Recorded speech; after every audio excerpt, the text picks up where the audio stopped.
Hello everyone, welcome to profit and pie. और पिछले class में हमने सीखा था एक्सरसाइज 1.1, क्लास 10th की मैथ हम कर रहे हैं। और आज हम करेंगे एक्सरसाइज 1.2, जिसमें सारे के सारे जो क्वेश्चन है रिलेटेड टू इरेशनल नंबर है और उनको हमें प्रूव करना होता है कि इरेशनल नंबर क्यों है। और इरेशनल नंबर प्रूव करने के लिए हमें कॉन्ट्राडिक्शन मेथड यूज करना होता है। कॉन्ट्राडिक्शन मेथड में मतलब क्या है कि हमें ये प्रूव करना है कि √5 इरेशनल प्रूव करना है, लेकिन हम उसको ये मान के करेंगे कि वो रेशनल नंबर है। और इस तरीके से हम इसको कॉन्ट्राडिक्ट करेंगे और प्रूव करेंगे कि क्या है, √5 हो या कोई भी डिजिट हो वो इरेशनल नंबर है। ओके, तो जैसे फर्स्ट क्वेश्चन हमारा है prove that √5 is a rational number. तो हम क्या एज्यूम कर लेंगे इसमें, let us assume to the contrary. हम पहले ही इसमें क्या एज्यूम कर लेंगे, contrary. Okay, let assume to the contrary भी लिख सकते हैं, let assume to the contrary. Contrary मतलब उल्टा। ओके, हमने उल्टा ये मान लिया, let assume to the contrary that √5 is और रेशनल नंबर। हमने उल्टा इसको इरेशनल प्रूव करना है, लेकिन हमने उल्टा ये मान लिया कि ये क्या है, रेशनल नंबर है। ओके, इसी को कहते हैं कॉन्ट्राडिक्शन मेथड। कॉन्ट्राडिक्शन मेथड कहते हैं। ओके, तो कैसे इसको प्रूव करेंगे, सबसे पहले हमने इसको मान लिया कि रेशनल नंबर है। अब आप लोगों को पता होगा पहले से ही कि रेशनल नंबर को हम किस फॉर्म में लिख सकते हैं। देयरफॉर जैसे √5 है उसको हम रेशनल मान लिए, तो रेशनल नंबर को किस फॉर्म में लिख सकते हैं, p/q के फॉर्म में लिख सकते हैं। कुछ लोग a/b भी लिखते हैं, इसको कुछ भी लिख सकते हैं। अब जो p और q है यहाँ पे है क्या, p and q are coprime integers. क्या चीजें है, दोनों को प्राइम है और साथ में इंटीजर भी है, को प्राइम इंटीजर्स है, coprime integers. And Q not is equal to 0 होना चाहिए, Q not is equal to 0। अब Q का वैल्यू अगर 0 रख देंगे तो फिर तो इनफिनाइट हो जाएगा। ओके, तो ये पहला स्टेप था। सेकेंड स्टेप क्या होगा इसका बेटा हमारा, सेकेंड स्टेप में हमें क्या करना है, Q को इधर भेज देना। तो ये क्या हो जाएगा, Q√5 is equal to P का P हो गया। ठीक है, ये इसे इक्वेशन नंबर 1 मान सकते हैं और आगे एक स्टेप कर लेते हैं। अगला स्टेप क्या होगा हमारा इसका, इसके अगले स्टेप में हम क्या लिखेंगे, स्क्वायरिंग बोथ साइड। क्या लिखेंगे, squaring both side, squaring both side. अब दोनों साइड क्या करेंगे, स्क्वायर करेंगे। जब स्क्वायर करेंगे तो अभी हमारा क्या हो जाएगा, इसका स्क्वायर कर दो, तो Q√5 का whole square is equal to P का स्क्वायर। ओके, तो अभी क्या बन गया, अभी क्या बन जाएगा, यहीं पे लिख रहा हूं क्योंकि एक ही स्लाइड में हमें करना है। तो इसका स्क्वायर क्या हो जाएगा, 5Q का स्क्वायर इज इक्वल टू √5 का स्क्वायर 5 होगा, याद रखना, और ये हो गया P का स्क्वायर। अब यहां से कंक्लूजन क्या निकल रहा है, इसको इक्वेशन नंबर 1 लिख लेते हैं। और यहां से कंक्लूजन क्या निकल रहा है हमारा, कि P स्क्वायर 5 से डिविजिबल है। ओके, तो यहां से कंक्लूजन क्या निकल रहा है हमारा, देयरफॉर क्या कंक्लूजन निकल रहा है हमारा, कि P स्क्वायर और P इज डिविजिबल बाई क्या कंक्लूजन निकला, कि P स्क्वायर या P कोई भी इज डिविजिबल बाई 5। ये कंक्लूजन हमारा निकला कि P स्क्वायर 5 से डिविजिबल है। ओके, अब नेक्स्ट स्टेप में क्या करना है, नेक्स्ट स्टेप में हमें क्या करना है, पुट करना है। Now put P is equal to 5C। अब यहाँ पे 5C क्यों रखा, अगर हम √3 वाला क्वेश्चन करते, √7 वाला करते, या √13 करते, √11 करते, जो भी डिजिट करेंगे P का वैल्यू वहां पे वो रखेंगे। जैसे √3 वाला करते तो P का वैल्यू हम क्या रखते, 3C रखते। अभी √5 वाला कर रहे हैं तो यहाँ पे क्या रखेंगे, 5C रखेंगे। अब P का वैल्यू हम 5C रखेंगे तो क्या हो जाएगा यहाँ पे 5Q स्क्वायर, और P की जगह हमें क्या वैल्यू पुट करना है, 5C। तो यहाँ पे क्या रखेंगे, 5C का होल स्क्वायर। अभी क्या बन जाएगा, 5Q का square is equal to 5C का स्क्वायर। 5C का स्क्वायर कितना हो जाएगा, 25C का स्क्वायर, 25C का स्क्वायर। अभी 5 इधर जाके क्या हो जाएगा, इसको कर देगा डिवाइड। ओके, तो अगर उसको वो डिवाइड करेगा तो क्या हो जाएगा, Q स्क्वायर, इस साइड क्या बचेगा, Q स्क्वायर 5 से डिवाइड हो जाएगा, तो यहाँ पे हो गया 5C स्क्वायर। अब यहां से क्या कंक्लूजन निकल रहा है हमारा, कि अगर 5 को इधर लेके आ जाए तो यहां से कंक्लूजन क्या निकल रहा है, देयरफॉर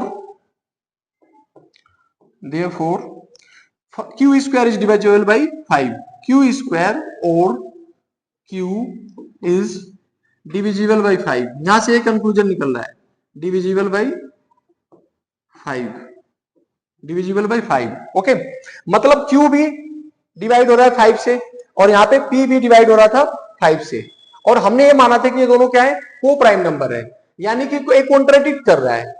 हमने माना था कि को प्राइम नंबर है। को प्राइम नंबर तो आप लोगों को पता होगा, को प्राइम ऐसे नंबर ना होते हैं, को प्राइम नंबर ऐसे नंबर होते हैं जो एक दूसरे से सेम डिजिट से डिविजिबल नहीं होते हैं। जैसे मान लीजिए 7 है और 5 है, ये कॉमन डिजिट से डिवाइड नहीं हो रहे हैं। जैसे 8 है और 7 है, ये कॉमन डिजिट से डिवाइड नहीं हो रहे हैं। ओके, ऐसे डिजिट जैसे 2 से 8 तो डिवाइड हो रहा है, लेकिन ये नहीं हो रहा है।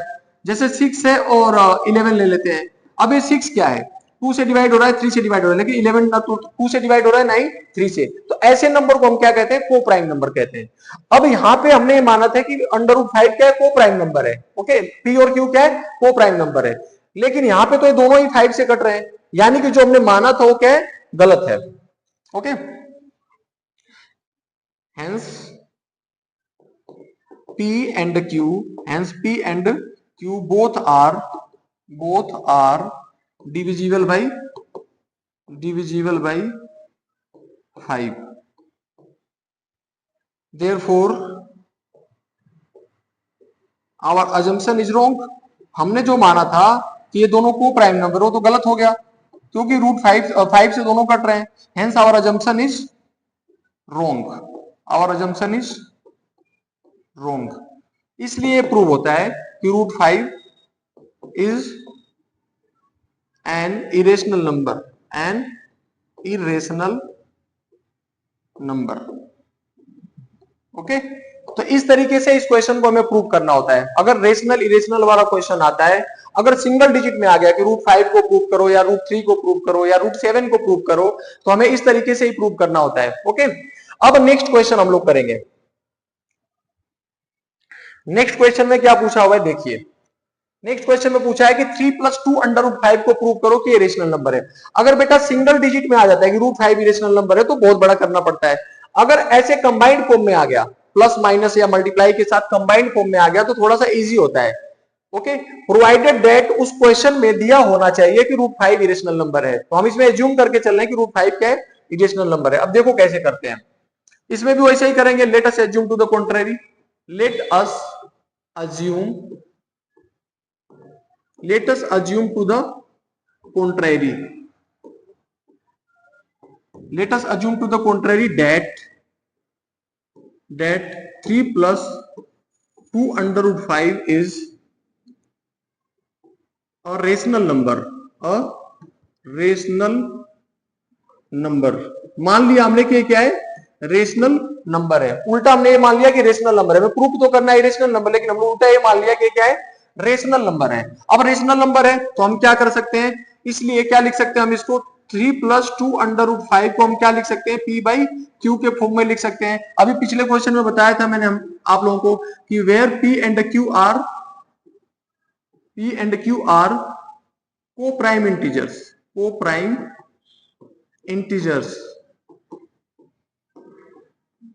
integers and Q not is equal to 0, ये सब में लिखना होता है। ओके, अब क्या है, अगला स्टेप क्या करेंगे। अब ऐसे क्वेश्चन में देखिए आप लोगों को क्या करना है, जो भी रूट वाला डिजिट होगा उसको हमें छोड़ना है अकेले, मतलब बिल्कुल तन्हाई में छोड़ना है। बाकी सारे डिजिट को हमें उधर लेके चले जाना उड़ा के। अब एक एक स्टेप्स करके हम लेके जाएंगे। ओके, तो जैसे पहले स्टेप में हम 3 को लेके जाते हैं, इधर क्या 3 को, तो यहाँ पे क्या बचा 2 √5 और ये हो गया P/Q - 3। ओके, अब क्या करेंगे, इसके नीचे कोई डिजिट नहीं है तो एक लिख लेते हैं। क्या लिख लेते हैं, 1। अब इसे सोल्व करते हैं थोड़ा, 2 √5।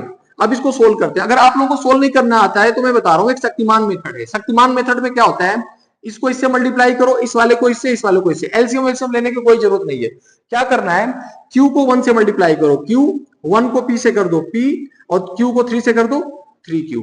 ओके, बस ऐसे कर दो, कोई एलसीएम लेने की जरूरत नहीं है।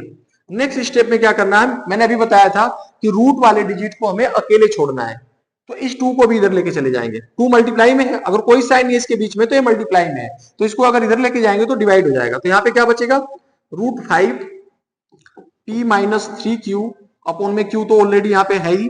अभी 2 इधर मल्टीप्लाई में इधर जाके डिवाइड हो जाएगा, डिवाइड मतलब कहां चला जाएगा, नीचे डिवाइड में। ओके, तो ये आ गया हमारा, ये बन गया एक इक्वेशन मान लीजिए। ठीक है, अब देखो मैं आसान तरीका बता रहा हूं, जैसे बुक में लिखा है वैसे नहीं बता रहा हूं, और इजी तरीका बता रहा हूं। आप लोगों को क्या करना है, लिखना है इसमें लेफ्ट हैंड साइड, क्या लिखना है, लेफ्ट हैंड साइड, और ब्रैकेट में लिख दो √5, ब्रैकेट में लिख दो √5। लेफ्ट हैंड साइड क्या हमारा √5 है, राइट हैंड साइड क्या है, ये पूरा है। तो लिखना है आप लोगों को क्या, कि left hand side √5, √5 is an irrational number, an irrational number. Left hand side हमारा क्या है बेटा, इरेशनल नंबर है।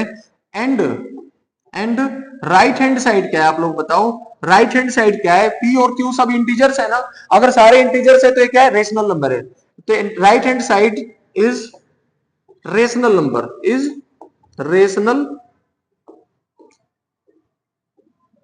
Is rational number. अब देखो left hand side irrational, right hand side rational, यानी कि ये तो गलत हो गया।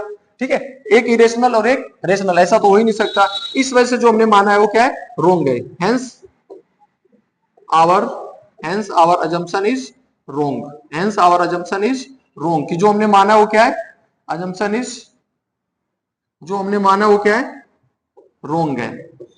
इससे प्रूव होता है, इससे प्रूव होता है, क्या प्रूव होता है कि 3 + 2√5 is an irrational number, an irrational number. इससे प्रूव होता है कि ये क्या है, इरेशनल नंबर है। ऐसे करते हैं जब कंबाइंड फॉर्म में दिया होगा तब। अब एकदम इत्मीनान से, खावस रख के इसे आप लोगों को समझना है। Okay, next question. Next question में 3 पार्ट्स हैं और तीनों पार्ट को एक एक करके करते हैं। करना वैसे ही है जैसे अभी मैंने समझाया था। सबसे पहला जो क्वेश्चन है हमारा, पहला क्वेश्चन है, प्रूव करना है कि 1/√2 को इरेशनल नंबर। तो हमें क्या लिखना है सबसे पहले, late us assume to the contrary that 1/√2 is a rational number. हमने इसको उल्टा क्या मान लिया, रेशनल नंबर मान लिया।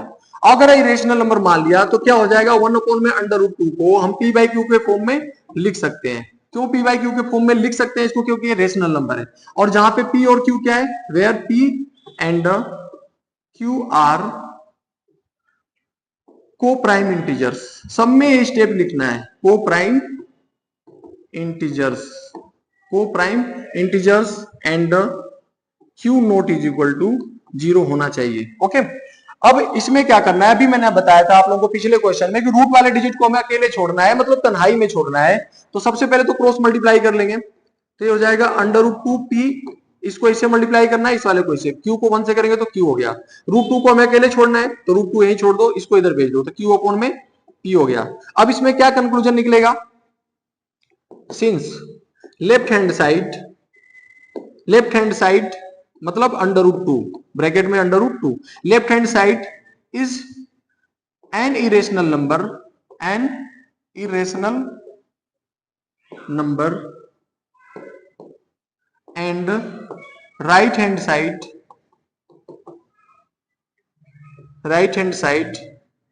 Is a rational number. Right hand side rational number है, right hand side is a rational number. Left hand side तो इरेशनल हो गया, राइट हैंड साइड क्या है, रेशनल है, क्योंकि q/p के फॉर्म में आ गया और ये दोनों इंटीजर्स है। तो एक left hand side irrational, right hand side rational, यानी कि जो हमने माना था वो क्या है, रोंग है। Hence our assumption is wrong, hence our assumption is wrong. इसलिए है सो ये प्रूव हो गया, hence it is prove that, so 1/√2 is irrational number. तो इस तरीके से हम इसको प्रूव कर दिए। ठीक है, ऐसे ही प्रूव करना होता है। नेक्स्ट क्वेश्चन है हमारा 7/5 को प्रूव करना है। किसको प्रूव करना है, 7/5 को। सेम वही स्टेप करना है 7/5 में भी। Let us assume to the contrary, let us assume to the contrary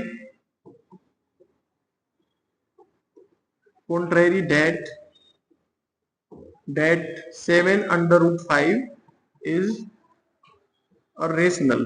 इसे मान लिया बेटा हमने क्या, रेशनल नंबर मान लिया। ओके, अब अगर ये रेशनल नंबर है तो 7 अंडर रूट 5 को हम p बाई क्यू के फॉर्म में लिख सकते हैं। और जहां पे p और q क्या है, where p and q are coprime integers, दोनों क्या है, को प्राइम इंटीजर्स हैं, coprime integers and q not is equal to 0 होना चाहिए। अब सेम वही स्टेप मैंने आप लोगों को बताया था कि रूट वाला डिजिट एक तरफ छोड़ देना है, तो रूट वाले डिजिट को यहीं छोड़ दो, 7 को इधर लेके चले जाओ, तो p और मल्टीप्लाई में तो इधर जाके डिवाइड हो जाएगा, तो p अपॉन में 7 की हो गया। बाकी ये स्टेप लिख दो जो मैंने बताया था।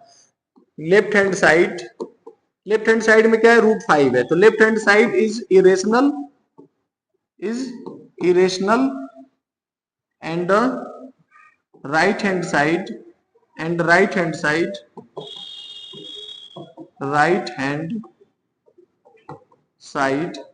Is rational. Right hand side क्या है, रेशनल है। इससे पता चलता है our assumption is wrong कि जो हमने माना था वो क्या है, गलत है। जो माना था हमने कि ये रेशनल नंबर है वो क्या है, गलत है। So 7 under root 5 is irrational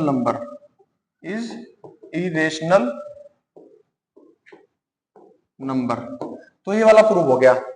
तो जो कंबाइंड फॉर्म में होते हैं थोड़ा इजी होता है, जो सिंगल फॉर्म में आते हैं क्वेश्चन वो थोड़ा मुश्किल होता है, तो आप लोगों को ये चीज का ध्यान देना है। नेक्स्ट क्वेश्चन जो कि लास्ट क्वेश्चन है हमारा, ये भी कंबाइंड फॉर्म में प्लस में आया हुआ है, तो इसमें भी वही लिखना है हमें। Let us assume to the contrary, हमने उल्टा ये मान लिया इसमें। Let us assume to the contrary that 6 plus under root 5 is a rational number। हमने ये मान लिया बेटा ये क्या है, रेशनल नंबर है, इज अ रेशनल नंबर। तो अगर कोई रेशनल नंबर हम मान लेते तो क्या होता है, जैसे 6 प्लस अंडर रूट 5 को हमने रेशनल माना तो इसको हम क्या लिख सकते हैं, p बाई क्यू लिख सकते हैं। और जहां पे p बाई क्यू क्या है, where p and q are coprime integers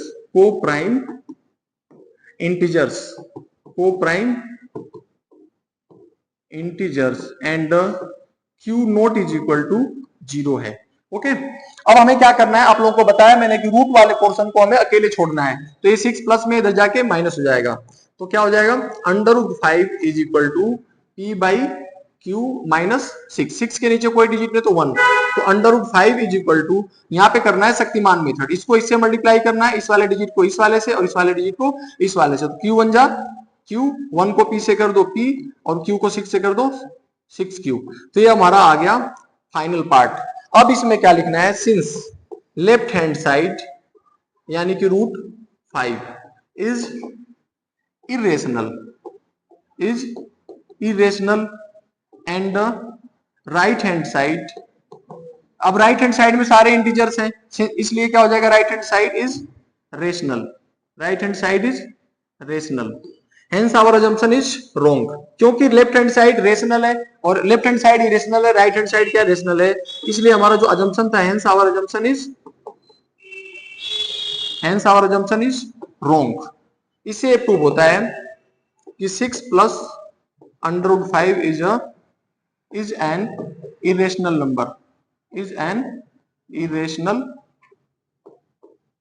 number। Okay, तो जो मैं हिंदी में बोल रहा था इसमें हिंदी वाले बच्चे उसको हिंदी में ट्रांसलेट करके लिख सकते हैं अपने पेपर में। वैसे मैथ में हिंदी और इंग्लिश नहीं होता है, सब कुछ ऐसे लिखना चाहिए।